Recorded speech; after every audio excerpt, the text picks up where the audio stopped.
shillelagh. We've already covered effective defense.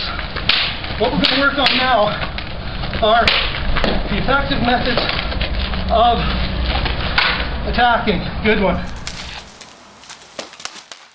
In this essay, we're going to describe the very basic building blocks, the DNA, if you will, of shillelagh as a martial art. I feel it important to reiterate here that the Shiner method for shillelagh is based on practical martial results and not on the concept of perpetuating any specific traditional methodology. What you see here is what works and what has been proven to be effective time and time again. What was traditional about the shillelagh was not the methodology of its use. It was the full contact fighting that was done with them. Keep in mind that unlike the Asian arts, the shillelagh was practiced and used and developed by criminals, not by monks. And this is why traits like deceit and, more importantly, nuance were coin of the realm when it came to the use of the shillelagh. When a fighter starts to examine the shillelagh in a non-denominational sense, something very quickly becomes apparent, and that is that the only limiting factor are the biomechanics of the body itself. And these mechanics have become the foundation of the Shiner method, and that is what this essay is all about. Bottom line is, there are only 3 ways to hold a stick, so let's take a look at them. First we have the hammer grip, thumb down. Then we have the saber grip, thumb up. And finally we have the soft grip, or sometimes called the snake bite, or transitional grip. The next thing to be determined is whether you're going to use a single-handed or double-handed grip. Let's take a look at the single-handed grips first. By holding the stick at roughly the halfway point, we get the half grip. This grip is used a lot by people who like to have a weight on the end of their stick. The extra weight on the tip effectively moves the balance point up closer towards the center. This does, however, remove a significant amount of the distanced attack, so we term this a short-ranged grip. By moving the hand down from the halfway mark to the 1/3 mark, this is called the Irish grip.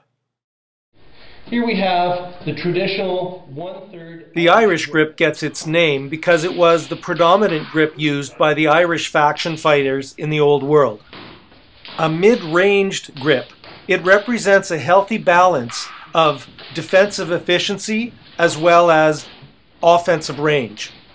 It is also the underlying framework for the most traditional of defensive maneuvers, the Irish Guard. And that's utilizing the bottom third of the stick as a defensive mechanism. If we continue to move the hand down on the stick to where there's only 1 inch left, this is the Shiner grip. This grip was used almost exclusively by the Shiner faction of the Ottawa Valley.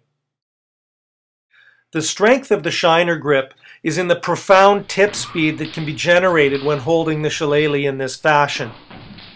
This long-range grip is both intimidating and dangerous, and it builds its defensive strategy upon the large gap that can be maintained between the fighter and the opponent.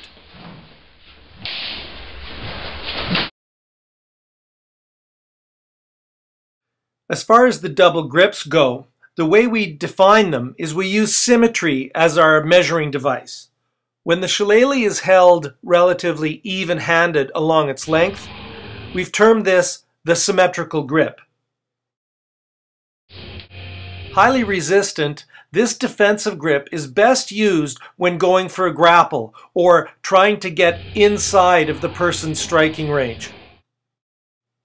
Moving both hands to one end or the other and then inverting the top hand creates the asymmetrical grip. This is also known as the MSP grip, as it's the cornerstone of the style at the Modern Shillelagh Project. Devastating power coupled with the ruthless efficiency of effortlessly being able to move freely between double-handed close work and single-handed shiner long-distance fighting, and all the while being able to instantly utilize the most effective defensive grip, the Irish grip. If we take our double-handed grip and move it to the end and reverse the hand that is closest to the extreme end, this grip is called the boatman grip, sometimes called the harpoon grip because this perfectly describes the action used with it. Should only be practiced with maximum safety protection because of the dangers associated with the stabbing motion that it uses. So I'm just going to briefly mention it and then skip over it. When we combine a certain grip with a stance, we call this a guard. Now, a guard is not a position that you assume while you're waiting for someone to hit you. What a guard is, it's a well thought out combination of grip and stance from which to launch an effective attack or defense from. And a guard is assumed just momentarily when you're moving from idea to idea, adapting to your opponent or changing ideas or strategies during a fight. Let's take a minute to look at some of the most common guards utilized by full contact fighters in the MSP ring.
There's two things I'd like to mention in conclusion. First, that this is just a very basic look at the fundamentals of Irish stick fighting. And second, it's a great thing to be able to watch and examine these concepts through stills and video clips. But it's another thing entirely to be able to weave these ideas into a cohesive and effective defensive or offensive strategy. And that cannot be learned on a video screen. The only way to understand the Shillelagh in its martial aspect is to get involved with the boys at the Modern Shillelagh Project. As usual, thanks for watching and keep it pinned at irishstickfighter.com.